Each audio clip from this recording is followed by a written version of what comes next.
Okay, hi, you beautiful New Zealanders. Today we're in for a bit of a treat because I'm going to be analysing a video between this lady Moana, who has a bit of a show she has, and she's interviewing Chris Luxon. So let's watch this together. Kia ora, no mai, haere mai, welcome to Te Ao with Moana. Kia ora, nice to meet you. Look, we've even got a blue wall. That's how. So nice to meet you. Thank you. I've watched you on telly over many, many years. Oh, have a seat. Okay, there's the first thing that I would say. Chris opens up by saying he's been watching her TV show for many, many years. Now, honestly, most Kiwis would not watch Maori TV at all. Why would they? Because it's completely irrelevant to life, what goes on there, really. Unless you were doing it for studying Maori in some way, like we are just right now.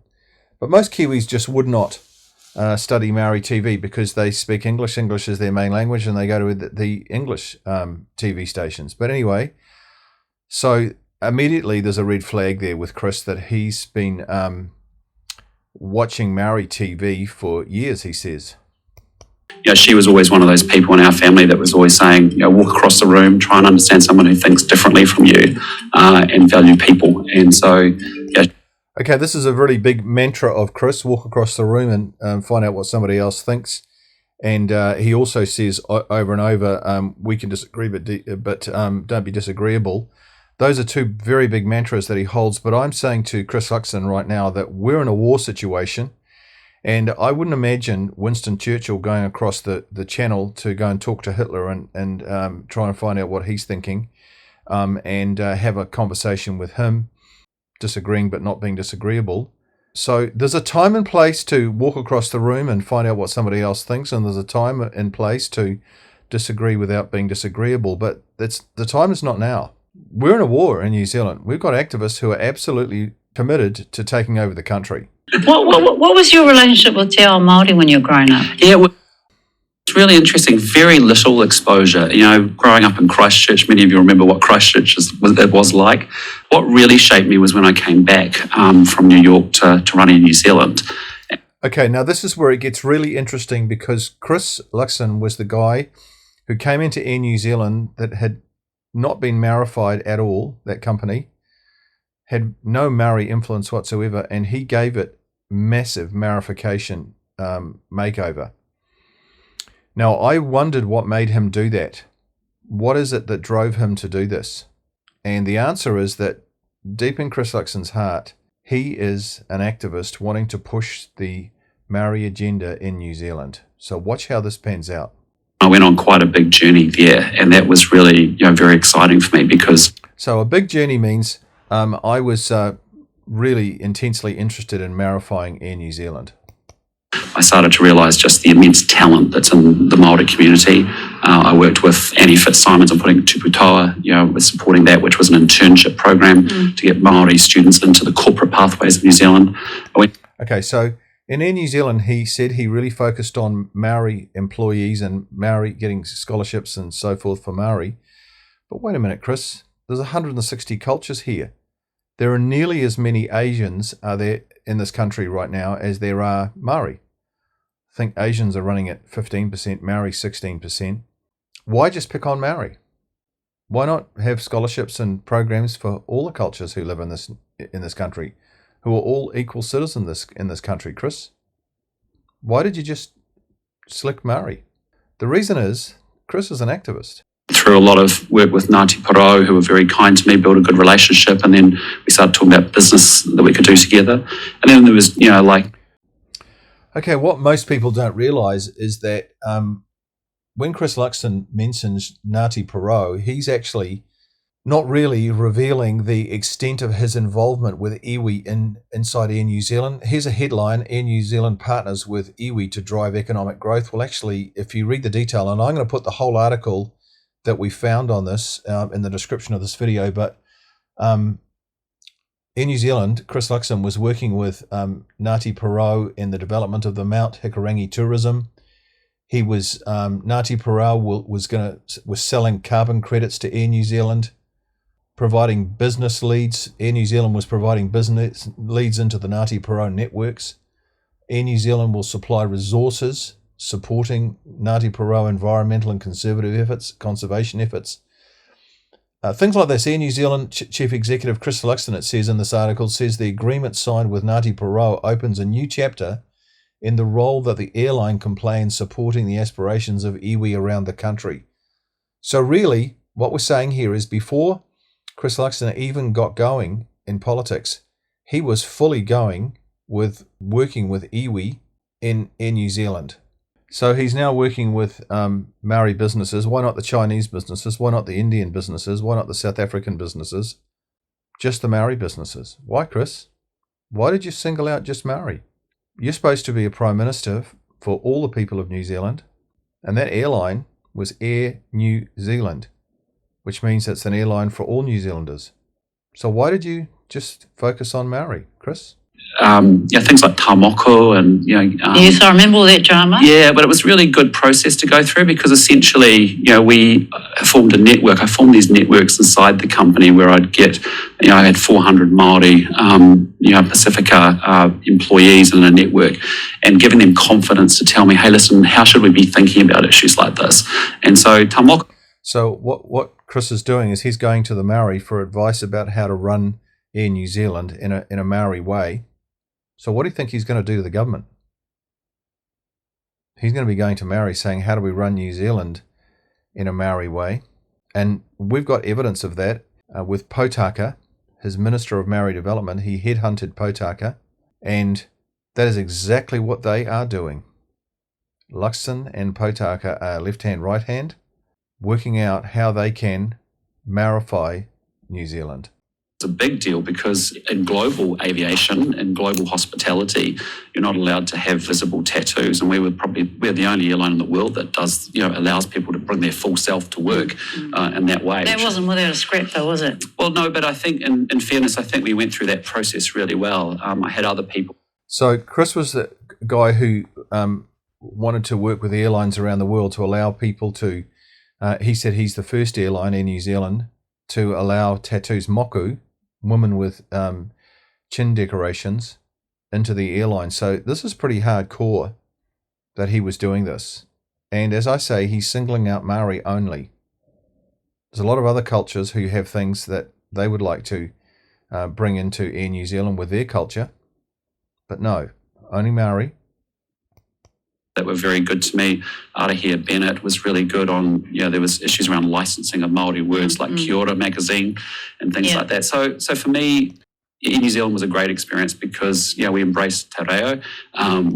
We embraced te reo. In other words, we were full on Maorifying Air New Zealand. Which really worries me because I go, well, in the heart of this man, he wants to Maorify whatever he's involved with. That is a classic definition of an activist. The National Party in general, frankly, doesn't have enough diversity and enough of a Māori voice within it. And okay, the National Party, there you go. The National Party doesn't have enough diversity and enough of a Maori voice in it. Why not an Indian voice? Why not a Filipino voice? Filipino community in New Zealand is huge. So is the South African community. So are the Asians, the Chinese. Why not have a bigger Chinese content? You know why this is? Because Chris believes wrongly that the treaties of partnership, that Maori have to have a special status in New Zealand. And all of these thought patterns that he has are marks of an activist. You're listening and engaging though. Yeah, yes, I am. And I think, that's what I have learned is actually everything starts with a relationship first and foremost. And from there you can talk about the what, but actually you have to have that relationship in place to be able to have those conversations, to be able to learn, but also to be able to engage. And so I've had a number of people who've been very good with me, even in the last few months, that I've been able to just, have meetings with and sessions with and bounce off a whole bunch of issues with. So before Chris became the Prime Minister, he was having regular meetings with Maori groups. Well, what does that tell you? Does he say he was having them with the Chinese and all the other cultures? Find out what they're all about?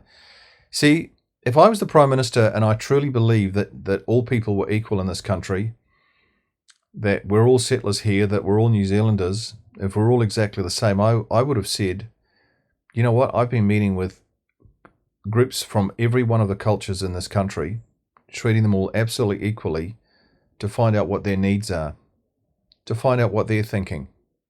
That's what a Prime Minister who's truly working in a democracy and not a partnership with Maori would be saying, who really has a handle on democracy and how it works. Surely. Co-governance. What does co-governance mean to you? Yeah, well, look, All right, this is a really interesting little passage we're going into here, because she asks him, what does co-governance mean to you? And for the last 4 years, Chris never defines it. He skirts around it. He says the last Prime Minister didn't expend their political capital fully explaining what co-governance was and taking the people with him, people of New Zealand, that's Ardern and Chris Hipkins. And then he goes into talking about the National Party and who else has been working on co-governance before him. But he actually doesn't define it himself. Now, I wonder why that is. Watch this. co-governance is a couple of things. The first thing I'd say to you is I don't think the government's been very clear about co-governance. And I think if you went outside on the street and you asked an everyday New Zealander what is co-governance, they're unable to explain it. But can you explain to me? Yes, I will. So Moana says, good on her for what she says, and I like that. She says, but what does it mean to you, Chris? Don't tell us about what everybody else thinks. What does it mean to you? What does it define it for me? Give me a couple of sentences to define co-governance. And he says, I will. And he kind of stutters a bit and then keeps going. What is it to you? But what I'd say first and foremost is on constitutional issues, whether it's been treaty settlements or things like co-governance, the government needs to come out and actually say what it is, what it isn't, and be very clear with New Zealand people. Spend your political capital, make the case, and take people with you. Otherwise, you end up in a... Now, that mantra is repeated over and over and over. That's what all Chris says about co-governance. Use your political capital, bring the people with you, and explain it clearly to them. He has not done that. Now, this was taken 2022. It's now 2024. He's been in Parliament, 6 months, 7 months? He still hasn't done that. Taken the people with him. And now we have Maori rebellions with Waititi and Co. and John Tamahiri and the Maori Party. Now the war drums are beating and the smoke signals are going up. And we've got a civil war brewing in this country. And Chris still is not aware of this. Seemingly. Place where things like this can become very divisive. For us on co-governance, I've got a couple of it. We've had co-governance in the past national government that's been bounded around treaty claims and really around iwi, managing local natural resources, essentially, working with local government, central government. What we're now seem to be talking about is co-governance with respect to the delivery of public services. And our issue, or my issue, is sort of more, I believe, a single system with innovation and components around it, targeting people on the basis of need, partnering through devolution and through localism with iwi, with local government, can actually get better outcomes. And our party, we're really obsessed on outcomes. And when you look at polls, what are the number one, number two issues for Māori? The same issues: cost of living, housing, those sorts of issues. Yes. So do you believe that current systems are working for Māori? No, I don't believe. I think we're constructively dissatisfied. So Moana actually let him off the hook there, because she should have drilled down and said, stop, we're not carrying on this interview until you define co-governance. So he talked about a lot of issues, basically the National Party policy, but not what co-governance is and isn't. He didn't define it. In the last 40 years, there have been massive attempts to address inequities within the health system. Since 2000, there was... Moana, there is no inequities in the health system. There's not one thing that Maori cannot access that everybody else can access. Not one thing. In fact, as I've said in previous videos, Maori actually get special access to all kinds of things, scholarships, where the bar is lowered for them, med school, engineering school. They were given 900 million to fight COVID. 900 million, can you believe that? They were. And so Maori are the first-class citizens in New Zealand, so you shouldn't be talking about inequities, Moana. The former Treaty Settlements Minister, Chris Finlayson told our show that we need to reappraise the relationship between kāwanatanga and rangatiratanga. What does the treaty mean to you? What does that read? Tēnā rangatiratanga is the word possession in Article 2. appraisal of kawanatanga and rangatiratanga. What does that look like in action to you? Well, for me, what it means is that we are first and foremost one sovereign state, Secondarily, yes, rangatiratanga. We want to be able to see devolution and localism where... Okay, so this is hugely interesting now because suddenly we're talking about sovereignty. He says we're one sovereign state, and yet he believes in partnership, and those two are mutually exclusive. You can't be one sovereign state and have a partnership with a group of people in the country. That is constitutionally impossible, Chris. We have control over, as we've seen in treaty settlements, local resources. I think those are good models. So he wants iwi to be in control of local resources. That's Maori wards, that's dock, that's anything, the beaches, the ports. No, Chris. This is not how it works. You're not supposed to be favouring any one culture in this country.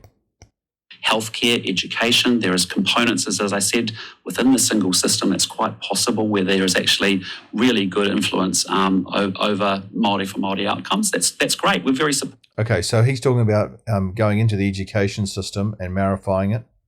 Of all of that. And then finally, all of us are fully equal under the law in New Zealand. I don't believe for a second he believes that. He is contradicting himself. If we are all equal before the law in New Zealand, what are you doing giving Maori special favour and privilege, Chris? You can either one or the other. We're either all equal or we're not. And so do you understand the difference between equal and equity, though? Yes, I do. Yeah. So the treaty, Te Tiriti, is all about co-governance. It is the ultimate co-governance model. How do you... All right, so Moana's off the charts saying something like that. Treaty was not about co-governance at all, and I'd love to challenge her on that and say, how do you get that from the treaty? She wouldn't be able to get that from the treaty. But let's see what Chris says. Respond to that. Well, I think the treaty's been very good for New Zealand. I think it's made us a much better, tolerant, open country as we've tried to work out what it means. But there are different interpretations of it. Okay, so we've had this before many, many times that the treaty is it's open to many interpretations. That is a classic activist view. The treaty is actually unbelievably simple, very easy to understand, and even a 10-year-old child can understand it. But the activists have deliberately polluted the waters, muddied the waters to make it hard to understand, so that they can say they're the only ones who can tell us what the treaty really means. Because if they can try and confuse the meaning of it and pollute the waters, then they end up surfacing like a diver from the deep saying, hey, I can tell you what it all means, which is exactly the place they want to get to. And Chris has taken that hook, line and sinker. There are different understandings of it. We're not aligned in a common understanding of that. And that's why I think the government should make a case for what is co-governance and where are we going with it. Well, Chris, why don't you actually explain what you mean by co-governance, Chris? Well, right now he's going to go into doing his best to explain it, but he doesn't explain it at all.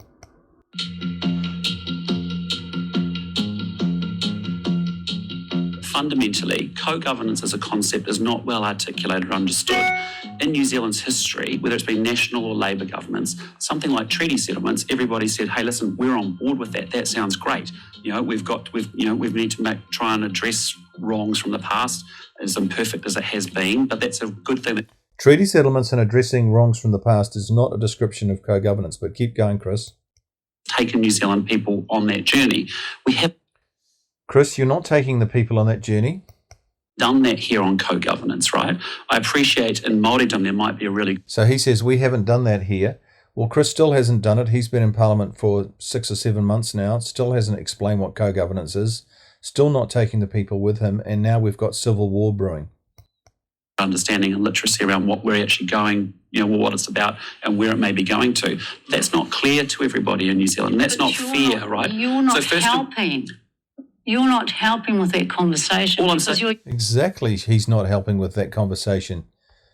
Because all he's doing is talking platitudes and waffle, a word salad, and not actually defining it at all. And why would that be? Because I believe he is pro-co-governance and doesn't want to say so, because he'd lose a lot of votes. Do you think that it's feasible that Māori would have ceded sovereignty? Okay. Here's a big question, and let's see what Chris answers with this. Because the future of our country depends on whether Maori did cede sovereignty or they didn't cede sovereignty. If they did cede sovereignty, then they need to come under the government completely, forever and utterly under the government, and submit to the government's rules and regulations, its statutes. And if they didn't cede sovereignty, then New Zealand belongs to Maori and we need to give it back. So let's see what he says here. Well, that's. I think we are one sovereign country, Article 1 of the treaty. That's what that's about. Okay, we're one sovereign country. That's what it's about. Yet he believes that we are in partnership with Maori. Those two are mutually exclusive concepts. If Maori ceded sovereignty, we're not in partnership with anybody because all citizens were made equal. So Chris is actually contradicting himself here, using contradictory ideas, a juxtaposition of opposites. No, Chris. Tiriti. Of the treaty. Te tiriti. What is in Well, we have te different tiriti? interpretations. No, what is in te tiriti? So he defaults to we have different interpretations, which is just a standard activist line. Oh, and again, I say, he said elsewhere in other interviews that he believes the treaty is a partnership. Well, if Maori truly ceded sovereignty, then there's absolutely no room in a democracy for the government to be in partnership with a group of its citizens. None at all. So why don't we have a government that comes out and gives us a common understanding then, if that's the case? It's all through. Okay, so there again, Chris comes back with this line where he's saying, why doesn't the government come out with a clear definition? And Chris has never done that himself. Why is this? Because he's for co-governance. And if he defines it accurately, it's going to be revealed to everyone that he's talking about himself. He's talking about a proponent of co-governance. He's talking about somebody who's fully for co-governance. So he can't define it. Otherwise, he's going to shoot himself in the foot. All New Zealanders. Tribunal, But why don't we make it clear to 5 million New Zealanders, if that's the case, that what is the government's interpretation of the treaty and co-governance? Okay, wouldn't that be fantastic if Chris was actually to come out and say what his interpretation of the treaty really is, make it clear to 5 million people? He won't, because it involves his love of co-governance and his love of partnership with Maori in the treaty. That's where that's all going. Chris, you often say that what we need is an intelligent conversation around co-governance and even the UN UNDRIP. How prepared are you for that conversation about how that can be implemented? So that was signed in 2010. Did John Key drop the ball because he never had a conversation with the public about that? No, I think it was a really good thing to do, and we support that. Okay, so there you go. Chris thinks that signing UNDRIP in 2010, when Peter Sharples went off to New York and signed the declaration, Chris thinks it's a great thing. That is the most ridiculous thing to think it is a great thing, because what it's done is it's given more ammunition to the activists in New Zealand. Irrespective of how it was used, it's been like America supporting the Ukraine and giving them weapons. And that declaration gave the activists a weapon, a big weapon. Over and over, they say, we're the Indigenous people of New Zealand. We deserve special rights. Look, we've signed up to it. But Chris is not aware of this. I think as you watch this interview, you can just see that Chris is not reading the room. He doesn't know what's going on in New Zealand. Either he does know, and he's fully an activist supporting all this cause, or he's completely naive and has no idea what's going on. But again, the government should be proactive and spend its large political capital, make the case, and take the New Zealand people with them on the journey they want to go on. So there's the mantra again. That is probably the fourth time in this interview he's used that the government should be explaining to New Zealand what the hell is going on with Maori and taking the rest of the country with them. But Chris is not doing that. How's Te Reo going, by the way? So I've really struggled, to be honest, just trying to find a way to do it in a way that can work for me. Okay, this is where it also gets very interesting, because Chris has now got, this is 2 years ago, he's been taking afternoons off to learn Te Reo. Why? Why would you do that? Most Maori speak English.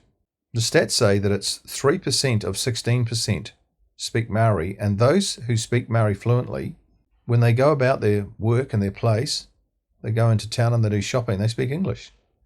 English is the main language, but Chris wants to learn it. Why? Why on earth? Well, maybe he wants to understand when people speak Maori in speeches, But most speeches now are translated into Maori, so that's not necessary. No, he is trying to curry favour with Maori activists. Why doesn't he learn Mandarin? Why doesn't he learn Hindi? Why doesn't he learn Spanish? Why doesn't he learn Afrikaans? Why just Maori? I've got a tutor coming in after Easter and we're going to spend Monday afternoon just going through it together. So I'm really hopeful and really excited about it because it's something I've wanted to do for a long time. It is something that is can be a little bit nerve-wracking. I wish I had had the opportunity to learn earlier. Do you know what I mean? Okay, so Chris is saying he wished he'd got more involved in everything Maori earlier in his life. Learning Maori. Why, Chris? Why would you learn Maori? It's not the international language of trade. It's not the language that's used by choice by 97% of New Zealanders. So why are you learning it? The answer must be to curry favour with Maori activists. Are there any Māori politicians in the other parties that you kind of get on with all right? I get on with a number of them. I tried to, my old life, I know the other side of politics and all those politicians really well because I worked with everybody, obviously. And so, I admire Kelvin Davis, I admire Willie Jackson. Okay, there you go. There's two of the biggest activists in the Labour Party. Kelvin Davis and Willie Jackson. Out and out hardcore activists. Chris says he admires them. Now, would Churchill have really said that about Hitler? Because we're in a war situation here. Would Churchill have said, well, you know what? I really admire Hitler. We're not on the same side and we're in opposition to each other, but I admire him. We get on really well. I don't think so, Chris. You got to understand these people, Kelvin Davis and Willie Jackson, they're out to destroy New Zealand. And you're being friendly and nice and loving with them. These are people out to destroy New Zealand. What are you doing, Chris? I've found them really good people, honourable people. They have their point of view, they throw their punches, but at a personal level I found them really good. And there's the fact, and I think that's really special about New Zealand politics, is that... So Chris is trying to be friendly with everybody, to get on with everybody, to please everybody, to be loved by everybody. I lived in America for 8 years and I remember talking to President Obama about it and just sort of, when I was there, 60% of Americans could agree on what their country was about. And today it would be anywhere just below 30%. And that's a really sad thing because you can't zip that division back up again.